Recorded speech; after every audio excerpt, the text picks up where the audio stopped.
Hello, everyone. I'm here today with Tracey, who is an amazing dietitian and an RDN. And the reason why I brought her on was because I'm always fascinated with people who have struggled with autoimmune conditions themselves. And Tracey had Hashimoto's and SIBO, and she was able to heal herself naturally.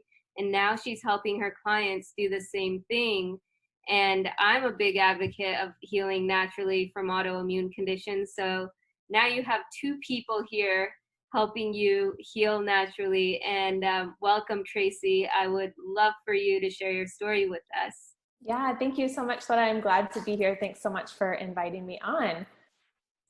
So basically, I had never heard of Hashimoto's.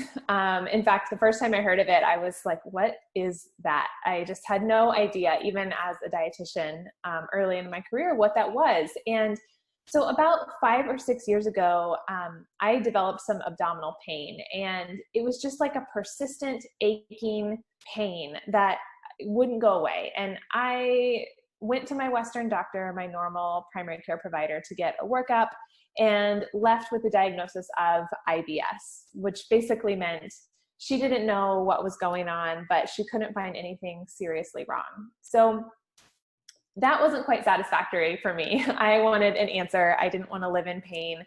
So I actually sought out the care of a naturopath who takes a more holistic, natural approach to healing. And I had never worked with a naturopath before. But I figured if I'm going to figure this out, I'm going to have to try something new.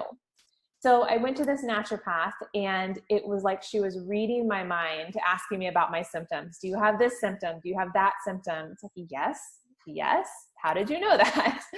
And she diagnosed me with Hashimoto's and with SIBO, which is small intestinal bacterial overgrowth.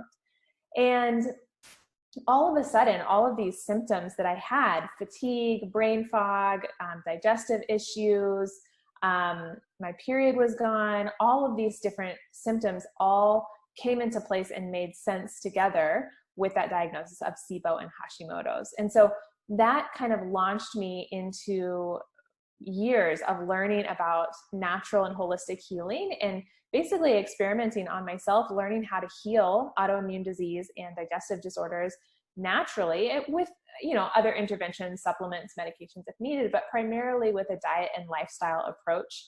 And that has created the career that I have today, which I help my clients do just that. Any kind of autoimmune disease, but specifically Hashimoto's, and all kinds of food sensitivities and digestive issues. That's incredible. And I think, with me, I had the similar approach where I did a lot of experimenting and learning about my body and learning about what my body resonated with. I worked with a lot of different doctors, like a rheumatologist, endocrinologist, naturopathic doctor, functional medicine doctor. And, the doctor can only know so much about your body. And that's where I kind of had to come in and take the driver's seat, because at the end of the day, they have a lot of different patients, and you're only one of the many patients they deal with. And they kind of just go by what they know from their books and their studies and conferences they attend.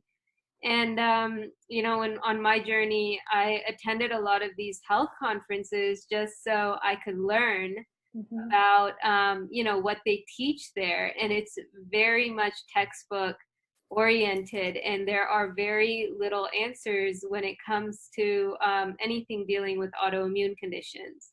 So it's very complicated in terms of that. And I know with a lot of doctors, you and I both have seen conventional doctors, and they both look at the TSH, and then they come up with the diagnosis of, whether you have thyroid issues or not. Why do you think they don't look at anything else and just kind of mark someone as normal and done? Yeah, it's such a great question, because you're right. TSH is the standard number that every doctor will run as part of your annual physical. And what a lot of doctors, maybe they're starting to understand now, I have seen a change in conventional medicine in this, but for a long time, the normal range for TSH was anywhere from 0.5 up to 5 maybe even 10 at some labs, which is laughable to me because the optimal range, what we see in functional medicine and what I use as a range that I'm shooting for with my clients is 0.5 to 2. And if you are at a TSH of 2 versus a TSH of 5 or even 7, those feel completely different, because TSH is your body's demand for thyroid hormone. And the higher it is, the louder your body is saying, I need help. I need more thyroid hormone. So at those really high numbers, you're going to feel fatigue. You're going to feel symptomatic. But a lot of doctors only look at TSH because their only tool, their only treatment is medication. So to them, it doesn't really matter what your T3 is, what your T4 is, what your reverse T3 is, and especially not what your antibodies are, because they don't have a tool to address those things. They only know how to manipulate that thyroid number, that TSH. And also the TGAB antibodies, right? Because those kind of tell you whether you have long-term Hashimoto's or is it just short-term.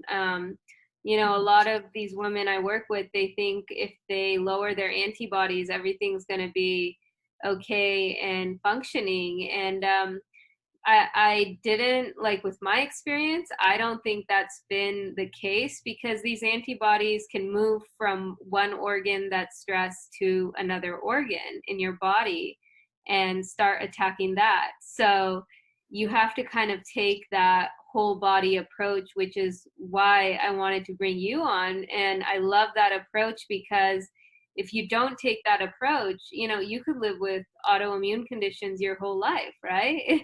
Yeah, absolutely. And that, I think, is the crucial difference, that Western medicine, most conventional doctors treat that TSH to a number, whereas with a functional approach, we are looking at the root cause, asking, why is the body attacking itself in the first place? Because you're right, if that root cause is not addressed, then even if we get that thyroid to target, that autoimmune process can switch to another organ.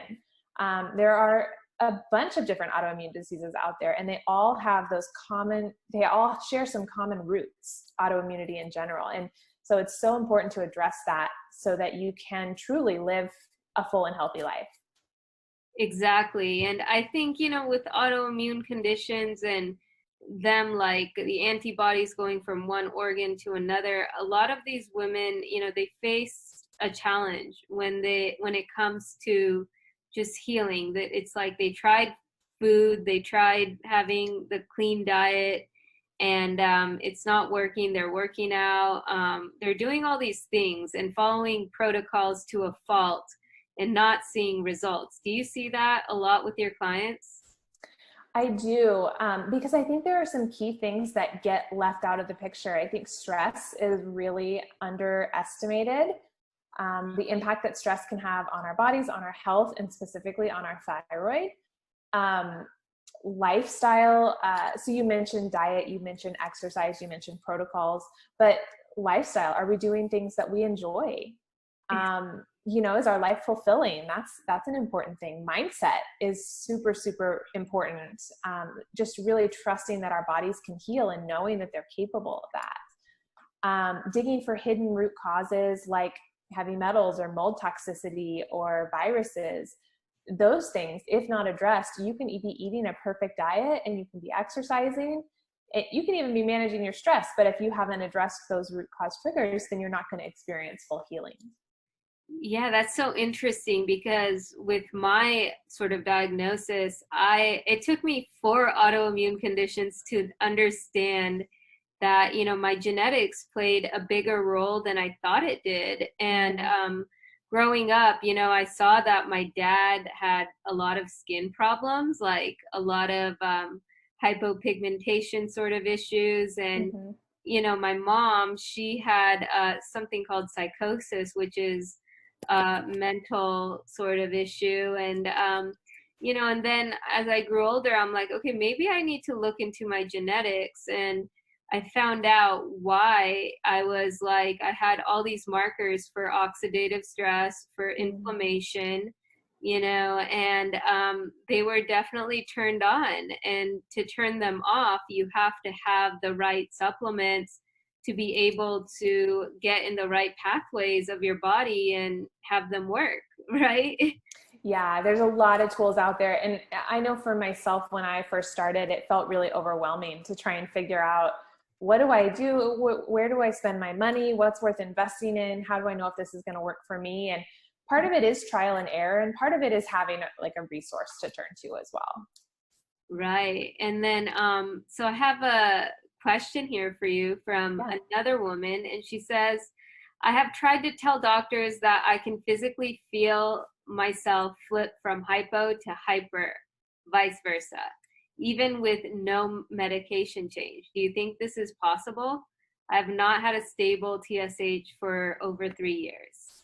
Yes, this is such a good question, because I can relate to this. When I was in the beginning of my journey, I was looking at two charts, one for hypothyroidism and one for hyperthyroidism. And I had symptoms on both. And I was really confused because I didn't understand the process of Hashimoto's in the beginning. But what happens is, as the body is attacking that thyroid gland, it's breaking down that tissue. And over time, thyroid hormone gets dumped out of the thyroid and into the body. And that's what creates these hyperthyroid situations. So that phenomenon is called a swinging thyroid, where you swing from hyper to hypo to hyper to hypo. And eventually the attack on the thyroid will be so extensive that there will no longer be thyroid hormone left to dump into the body, and you kind of settle out at hypothyroidism. But that swinging back and forth is certainly can be part of that process. And I think the important thing to know is that as you address that autoimmune attack, if you can stop the attack on the thyroid, then that does tend to resolve a lot of that swinging thyroid symptoms.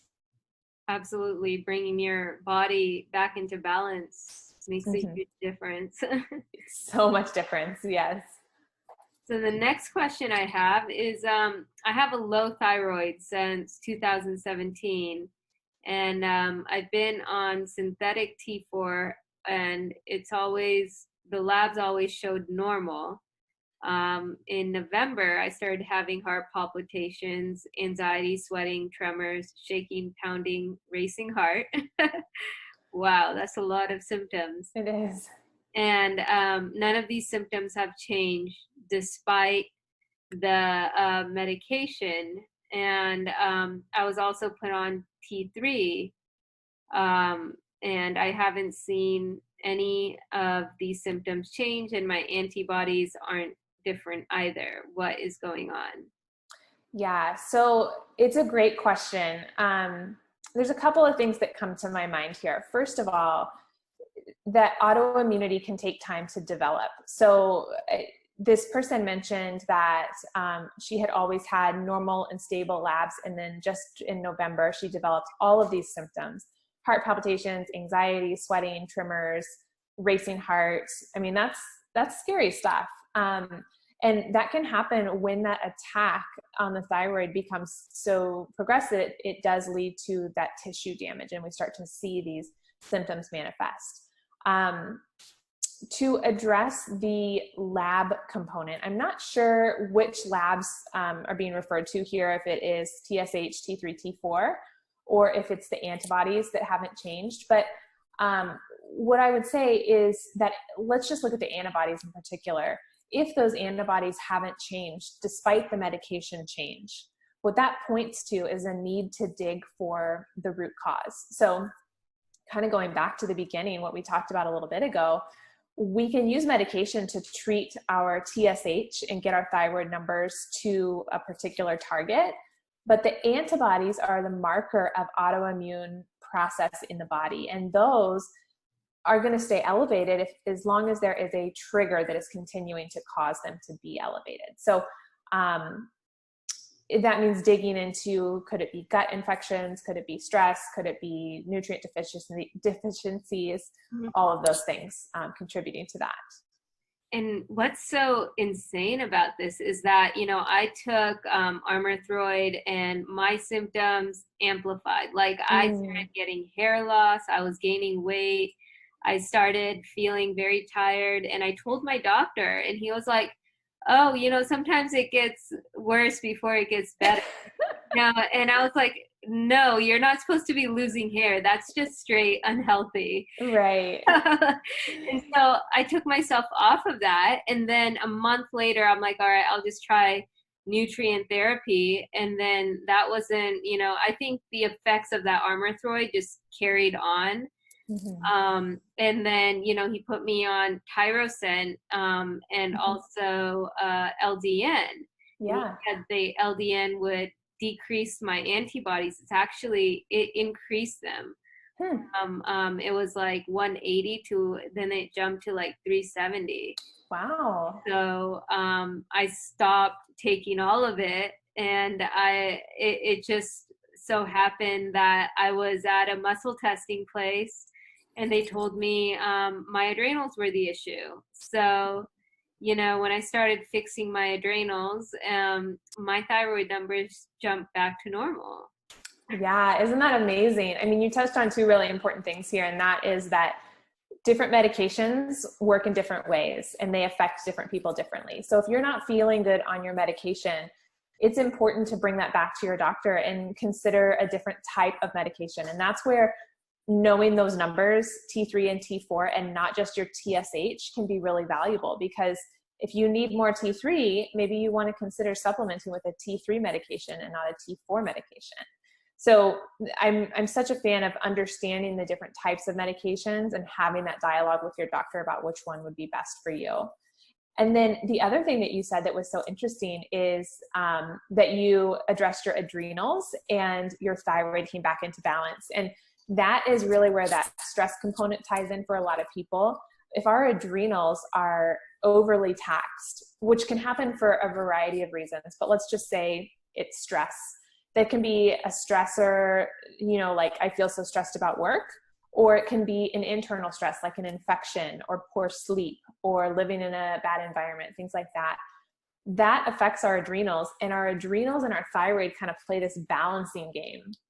So if your adrenals are really struggling, it's going to pull your thyroid down as well, and really challenge your thyroid health, and vice versa. If your thyroid health is not good, then it's going to challenge your adrenal health. That's so true. And, with the adrenals, I found out that like my previous conditions, autoimmune conditions, they totally, like, it's when the adrenals are taxed is when your whole body kind of just goes out of balance. And it's that fight or flight response. And so I found out that, my adrenals were really taxed after 3 conditions and never had any supplementation or anything like that. And it was like my TSH was at a 6.4 and it jumped back to 2.4 in 2 weeks. Oh my gosh. Wow. That's like night and day difference. Right. And I was literally on the couch at 6.4. Yeah. I believe that. I definitely do. But yeah, and with the adrenals, it didn't really affect my antibodies. So with that, I found out that it was like, if you have viruses and infections, like I had HHV6, and which is in the EBV family, and different viruses that were not only in my blood and gut, but they were in my cells. And to kill viruses on a cellular level is what I had to figure out, because it was basically killing my body from the inside. Yes. And that's something that conventional doctors they don't talk about that. They don't even know that. And that's where it really, like, you really do have to be your own advocate when it comes to taking a natural approach to healing. You have to stand up for the fact that you don't feel your best and you want to feel better, and you're going to figure out how to do it. Yeah. And so you ask questions and you do research and you bring information to your doctor. And it can be a very challenging, but a very empowering process. So with your healing process, was it mostly diet and lifestyle changes that sort of brought things back into balance again? So I had to treat the SIBO first. And then I had, probably 3 or 4 years of restoring my gut after that treatment. It was pretty intense.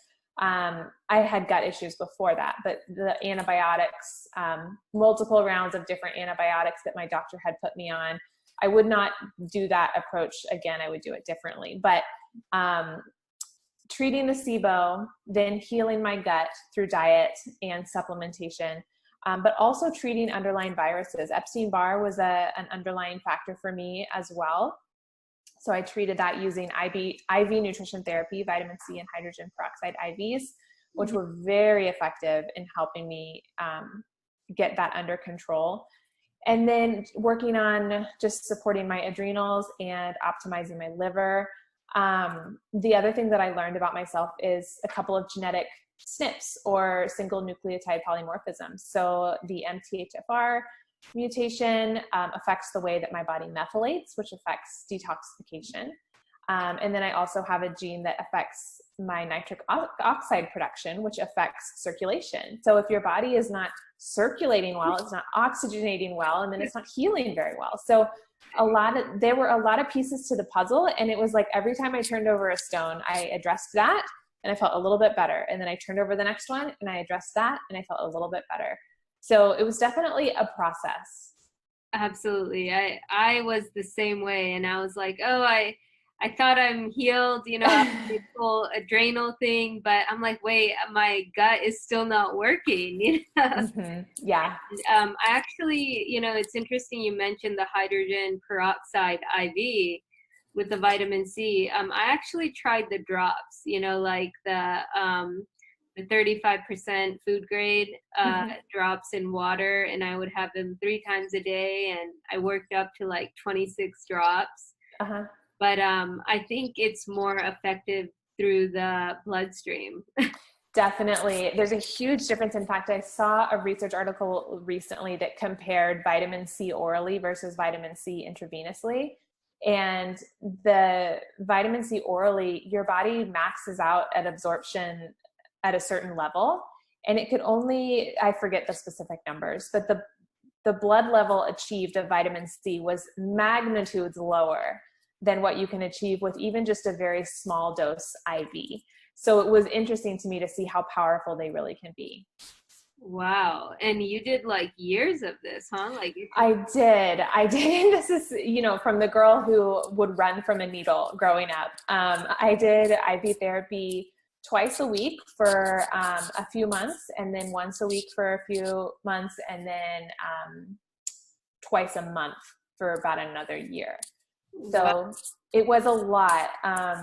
And now I just use them as needed. If I feel like I need a little boost or something coming on, I'll go get one. But it was an investment of both time and money. But it was instrumental in my healing, I would say, just because it addressed my specific root cause very effectively. Yeah, I think hydrogen peroxide is amazing. A lot of people don't really consider it because they don't know about it in their healing. So that's a great one. And then let's see, the next question I have here has to do with SIBO and eating clean, but the inflammation is horrible. It's so difficult. I have IBS, SIBO, leaky gut, testing.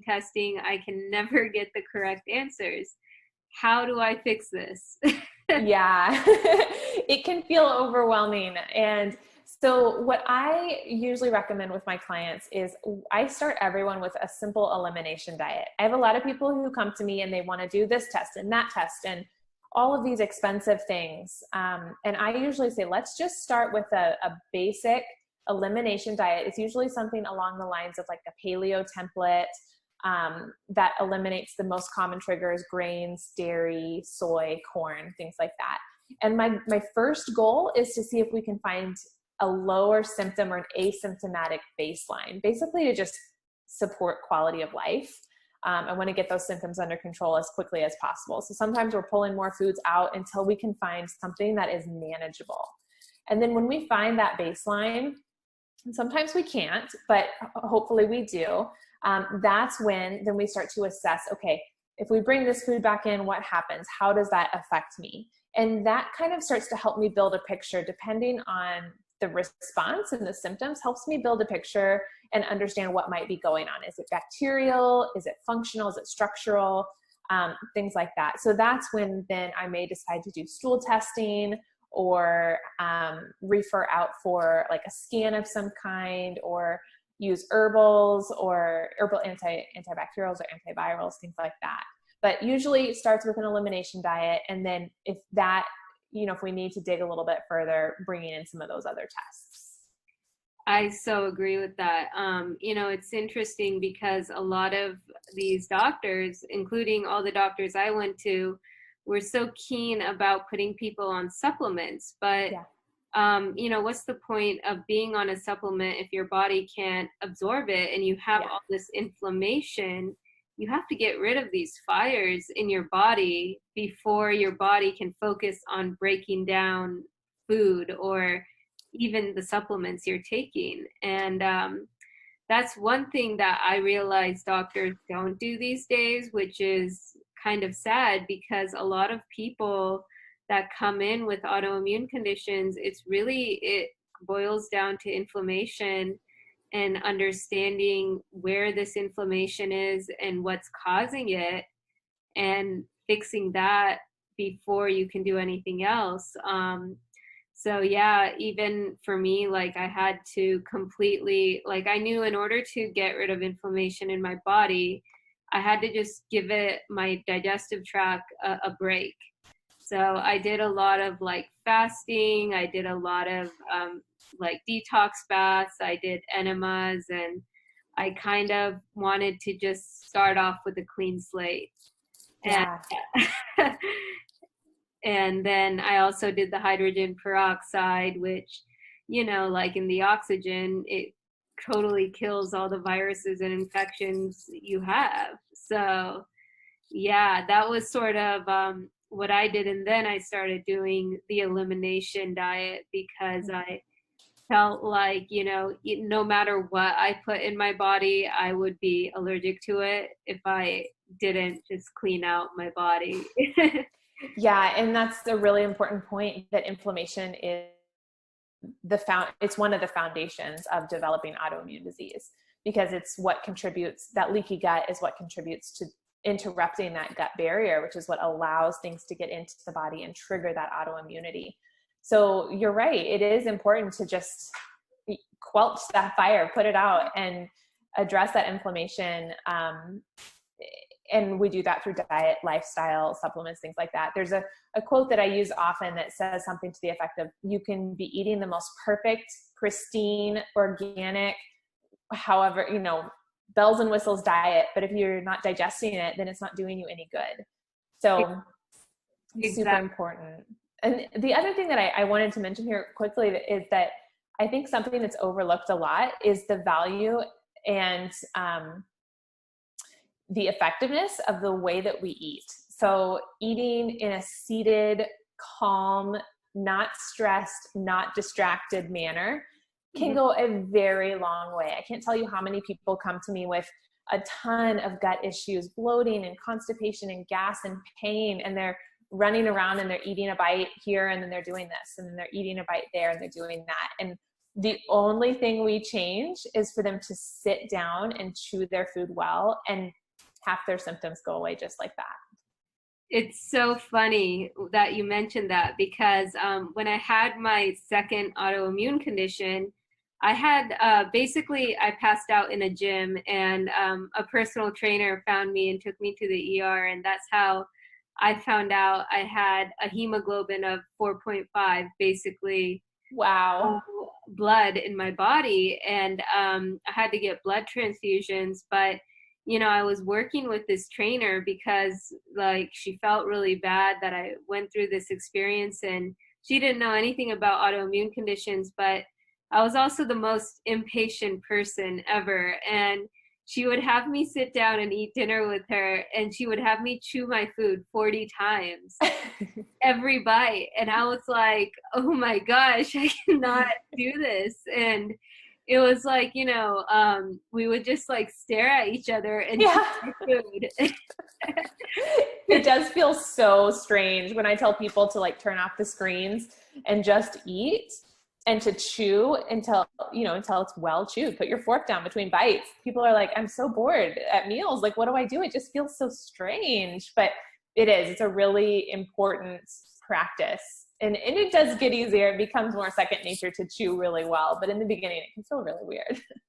So how do you feel about a liquid diet? Because there are people that like they don't have the time to chew 40 times or It's true. It's true. So a liquid diet, I think, can be used as a short-term intervention.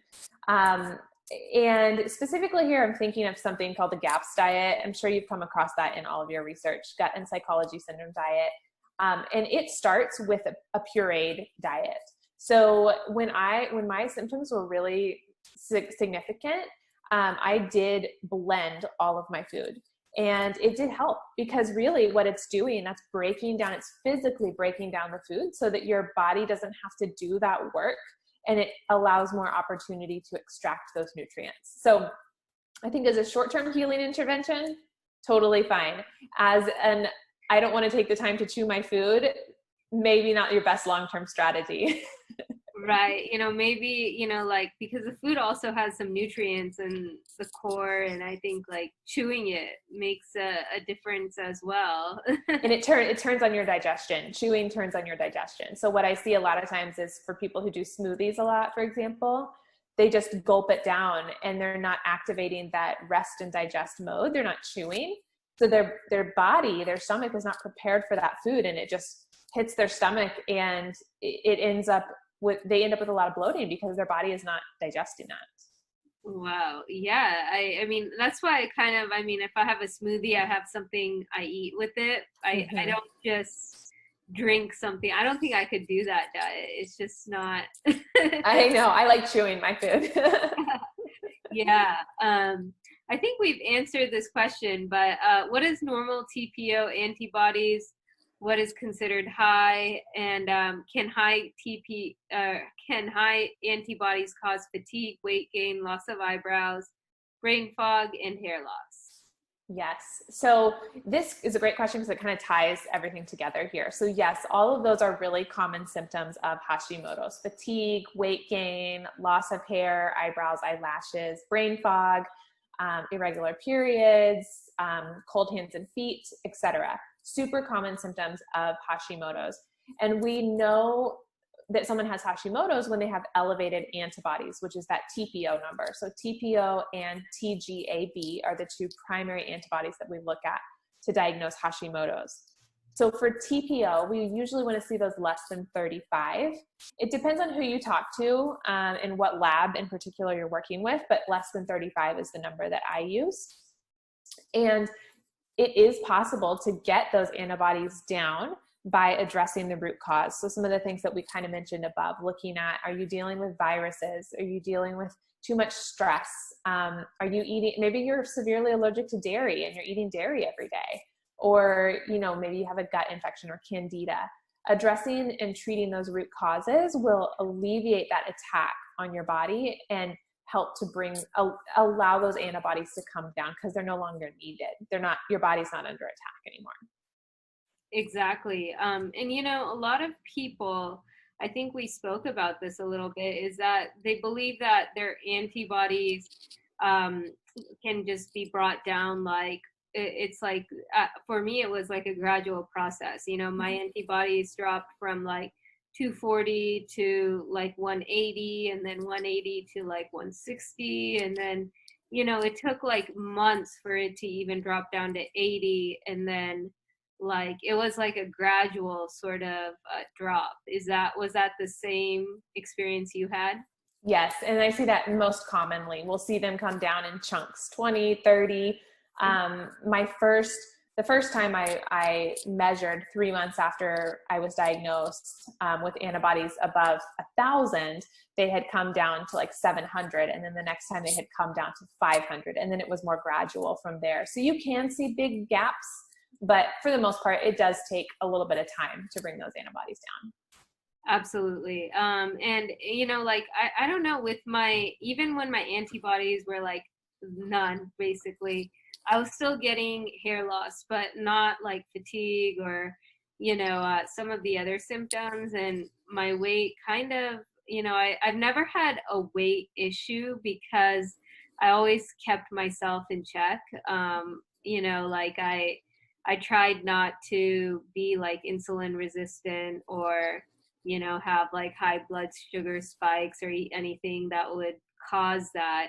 So, in terms of like that, I've never had those sort of crazy symptoms. I mean, I did gain 15 pounds on Armothroid, but like I'm an athlete, so they would just come down. Like the weight would just come down when my diet was fixed. It was a correction.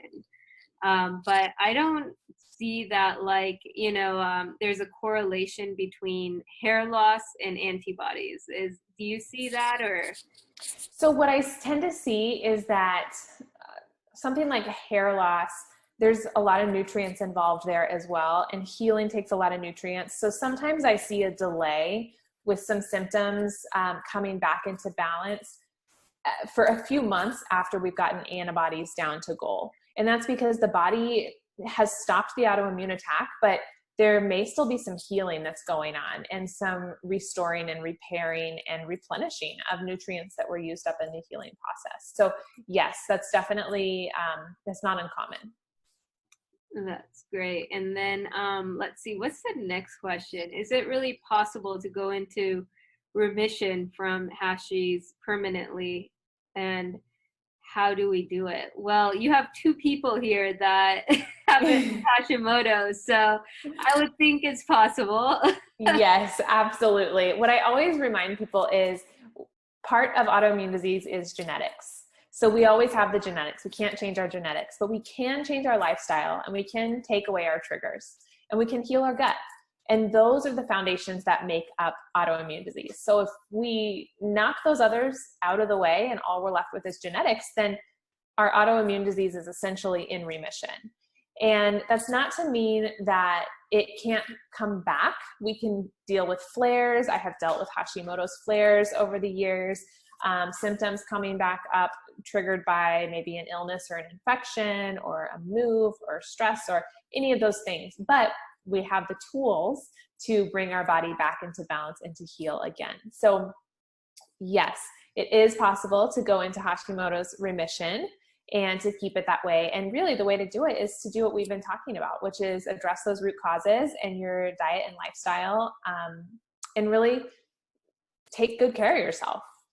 Absolutely. And it's like a lot of people say you can't heal from autoimmune conditions. And I think you can truly, I mean, once you have an autoimmune condition, yeah, your like immune system is compromised for the rest of your life, but you can control it. You can control how your lifestyle is, what you put in your body, how you treat yourself. And, if you're eating pizza every night, I mean, that's kind of like setting yourself up for, relapse. So I think, there's a ways to avoid it. Like for me, I do a lot of like oxygen therapy. I do the hydrogen peroxide, and that sort of helped me get that extra boost to that my immune system needs to be able to get things flowing again. And I think it's important that you understand the new lifestyle that comes with dealing with autoimmune conditions, because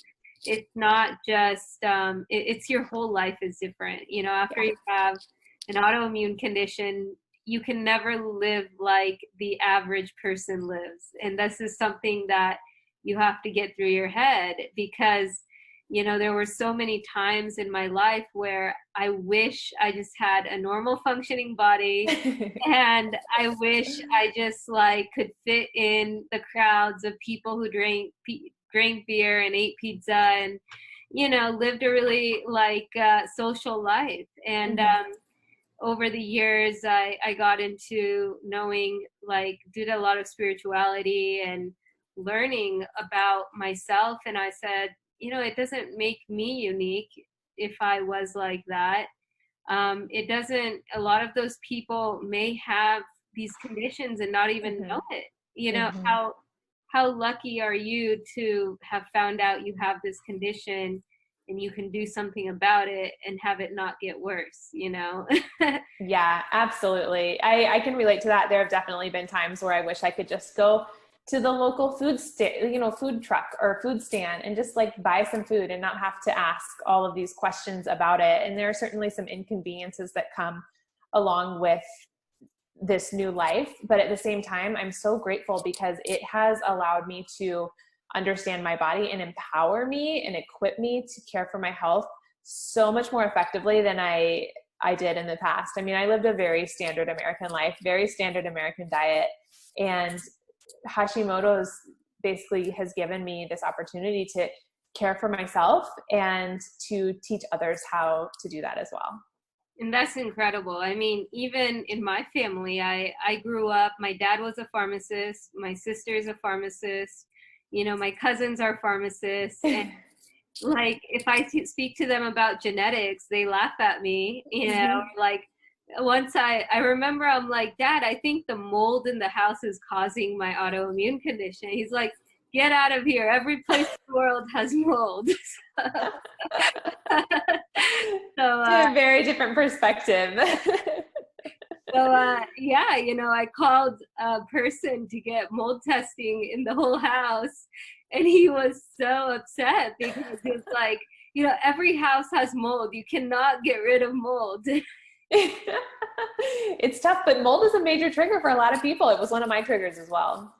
Yeah, like, you know, you read about it and this stuff like isn't made up. And I think that's where people kind of have to unlearn what they've learned from these conventional doctors and people that have taught them things, because they've only taught them things from a perspective that worked, I don't know, like for them in the capitalism industry, right? Right, exactly. And you said it earlier, but you know your body best. Exactly. And you know, it's important to trust that. Exactly.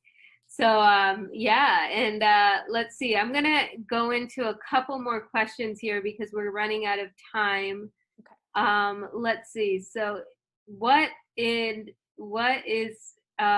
causes Hashimoto's and celiac? Could it cause severe depression? Could Hashimoto's and celiac cause severe depression? That's what they're asking. Yes. So it is possible. I think one thing to keep in mind is that we know there's a very prominent connection. There's a gut-brain connection. And celiac is autoimmune disease in the digestive system. And so that obviously affects the gut.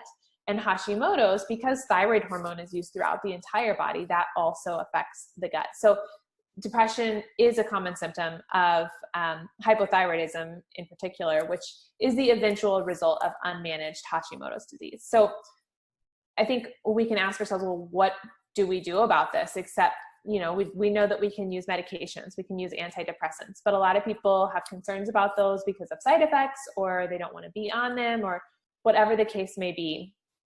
So what I recommend is honestly a lot of the same principles that come into play. We want to heal the Hashimoto's. We want to take away the triggers that could be triggering the Hashimoto's or the celiac. And we do this by implementing an anti-inflammatory whole foods-based diet. Maybe we use an elimination diet to figure out our specific triggers. We want to keep blood sugar stable, which keeps our adrenals happy, along with stress management. We want to work with our doctors to optimize our thyroid levels because hypothyroidism is associated with depression. A couple of other things, just like gentle movement and getting outside, getting in the sunshine, those simple things can go a really long way. And then being a part of a community that is supportive. So for me, I found a lot of supportive people on Instagram and on Facebook in the beginning days of my journey, where I didn't know anyone else in real life who was dealing with Hashimoto's and on a restricted diet and dealing with my symptoms. And I was able to find community online, and that made a huge difference for me. So community, and then just embracing things that you love to do, like what brings joy to your life. And I think a lot of these things are underestimated, but they really can make a big difference there. You're so right. I mean, even for me, it's like when you live a totally different lifestyle that the average person doesn't live, you know, you kind of get made fun of. Mm-hmm. You get laughed at, and people, it's because people don't understand you. But at the same time, you know, you're dealing with this disease, you're feeling these symptoms, and on top of that, you get laughed at, and it kind of just discourages you from wanting to even go out with your friends and make friends at that point. So, you know, for me, I was like, my whole life, I felt so alone and I felt so disconnected, and I didn't know why. Mm-hmm. And I was like, you know, I'm a good person, like I have a good heart, like why am I not feeling connected with people I hang out with? And it took me 3 conditions to understand that it was, you know, I have to connect with people who have autoimmune conditions, because they will understand me. They will understand my lifestyle, why I have to eat a certain way, why I have to get my sleep and Yeah. detox my body. And, you know, and it's interesting because, you know, you try to hide your illness, you try to avoid it, but you can't. You know, it's like you're going to have to live with it, and you're going to have to find the most creative way to be happy with this illness. Yes. Yeah. Well said. Embrace. There's another line that comes to mind, that you can't heal a body that you hate. And I think it's important to, I think all of us, when we're diagnosed with something like Hashimoto's, we have a period of like frustration, or why me, or this again, or resistance, basically. And the sooner we work through that, I don't think we should ignore it, but I think the sooner we work through that and we come to a point of embracing this process, the easier the process becomes. Absolutely. You know, and it became a lot easier for me after I started meeting people who had not just Hashimoto's, but endometrius and fibromyalgia and other conditions that, you know, I mean, we all have different symptoms. Even with Hashimoto's, you and I probably didn't have the same symptoms. Right. So it's with all these different diseases out there, it's important to create that community and have people you can rely on for information, or even if you're having a bad day, you know, it's kind of like you shouldn't keep that to yourself. You should definitely speak to someone. Have your support network and use them. Exactly. So what are your 3 biggest takeaways, Tracey? I think the biggest one, and this is a shift probably from what I would have said a few years ago, it's your mindset. I mentioned this a couple of times, but just knowing that your body can heal and that your body wants the best for you and it's looking out for you, and the reason you have these symptoms is because it's fighting hard for you. That mindset shift can make a huge difference in the healing process and just how you feel about the journey. I think the second takeaway is that healing is possible. I think a lot of times I have clients come to me, or I hear from people online who are told, you know, this is just the way that life is with Hashimoto's, and it's just not true. There's so much healing to be had. You can feel better. You can get back to living your life. You don't have to feel miserable all the time. And then what would a third takeaway be? I guess just, like the value of diet and lifestyle. Like there's so much more than just medication, and there's so much more than just food. All of these factors that we've talked about, finding your root cause, living in community, aligning with your purpose, moving your body, stress management, all of those things together are what create that optimal health and healing. I love that. Thank you so much for being on the show today and sharing all your wonderful insight. And I will make sure everyone has your information so they can connect with you even after this. And if you have any questions or anything beyond this, please, you know, just add them to the comments. Tracey, where are you based? I'm in Phoenix. Phoenix. Oh, that's wonderful. That's where all the amazing H2O2 facilities are. Yes, we do have a lot of really neat therapies here. It's great. So people who live in Phoenix, do you recommend a place for the H2O2 therapy? I actually have been going to SCNM, which is the Southwestern Naturopathic College of, or College of Natural Medicine. What's kind of cool is you're able to go see students there, and so it's cheaper if you're willing to see a student. But they have an IV room, so I've gotten my IVs done there.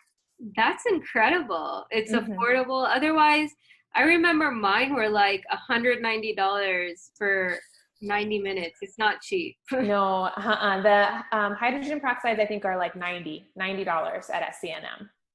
That's an incredible resource. So Yeah. I think we should have a retreat in Phoenix sometime.